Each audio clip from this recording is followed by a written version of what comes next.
حضرت تھانوی نے مفاسد چندہ کے نام سے ایک کتاب لکھی ہے اور اس میں فرمایا کہ دیکھو حقیر ہو کر ذلیل ہو کر مولویوں کا چندہ مانگنا حرام ہے، جبر فی التبرع ناجائز ہے۔ حضرت تھانوی کو کسی نے پیسے بھیجے اور منی آرڈر پہ لکھ دیا کہ جی پچھلی دفعہ پیسے بھیجے تھے تو رسید نہیں آئی تھی، اس دفعہ رسید نہ آئی تو میں آئندہ پیسے نہیں بھیجوں گا،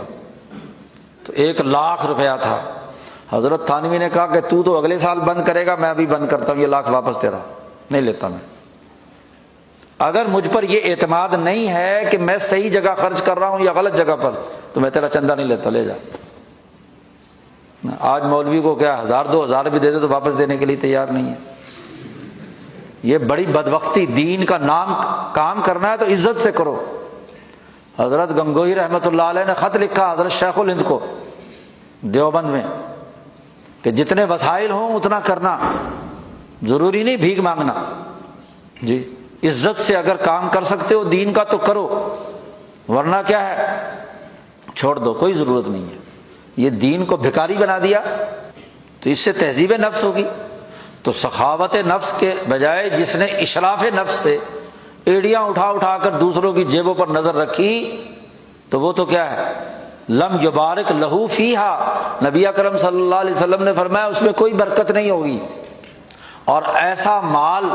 جو بخل نفس سے لیا گیا ہو، ہاں جی، وہ اشراف نفس سے لیا گیا ہو، اس میں برکت کہاں ہوتی ہے؟ وہ لاکھوں کروڑوں بھی آ جائیں تو ختم ہو جاتے ہیں۔ اور جو سخاوت نفس سے ہو، بس ضرورت پوری کرنی ہے، اس کے مطابق اگر ہو تو پھر تو کیا ہے، جائز ہے۔ حضرت عمر رضی اللہ تعالیٰ عنہ کو نبی اکرم صلی اللہ علیہ وسلم نے فرمایا کہ تو کسی سے بھیک مت مانگنا، کسی پر بوجھ مت بننا، اپنی محنت اور مشقت سے کمانا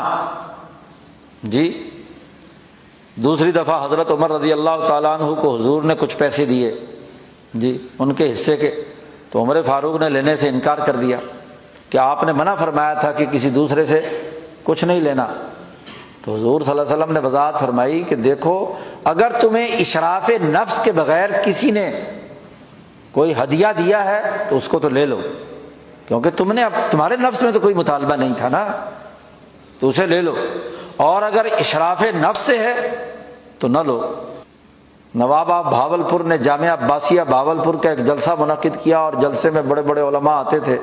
ہاں جی، تو حضرت شیخ الہند مولانا محمود حسن، حضرت رائے پوری اور حضرت بڑے بڑے حضرات مولانا خلیل احمد صاحب سہارنپوری، حضرت مولانا اشرف علی تھانوی، سارے لوگ آئے ہوئے تھے۔ تو جب بھاولپور سے ٹرین سہارنپور دیوبند کے لیے روانہ ہونے لگی تو وہاں ان کا جو سرکاری اہلکار تھا اس نے تمام لوگوں کو کرائے کی مد میں اور دوسرے مد میں پیسے دیے،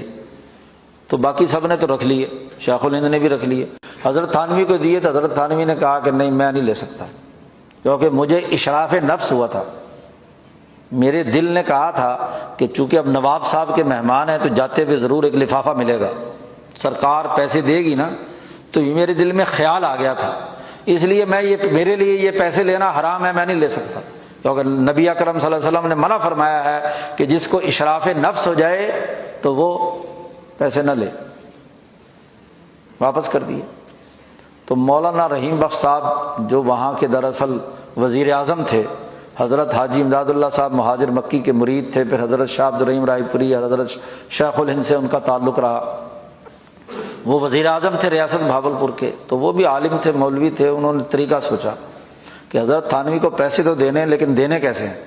اب انہوں نے تو ناجائز قرار دے کر کیا ہے واپس کر دیے پیسے، باقی حضرات نے رکھ لیے، حضرت شیخ الہند نے اور باقی حضرات نے، ان کو کوئی اشراف نفس نہیں ہوا جی، ان کو پرواہ نہیں تھی جی، تو ان کو پیسے انہوں نے رکھ لیے۔ اب انہوں نے جناب والا حضرت تھانوی نے انکار کر دیا، تو حضرت مولانا رحیم بخش صاحب نے وہ جو آدمی تھا اسے ٹرین کے آخری ڈبے میں سوار کرا دیا کہ ٹرین جب بھاولپور سے چلے اور ریاست بھاولپور اور نواب صاحب کی سرکار سے باہر نکل جائے، فیروز پور اسٹیشن پر رکے تو وہاں جا کر حضرت تھانوی کو پیسے دے دینا جی۔ اب ٹرین چل پڑی، فیروز پور اسٹیشن پر اترے تو وہاں وہ آدمی آیا،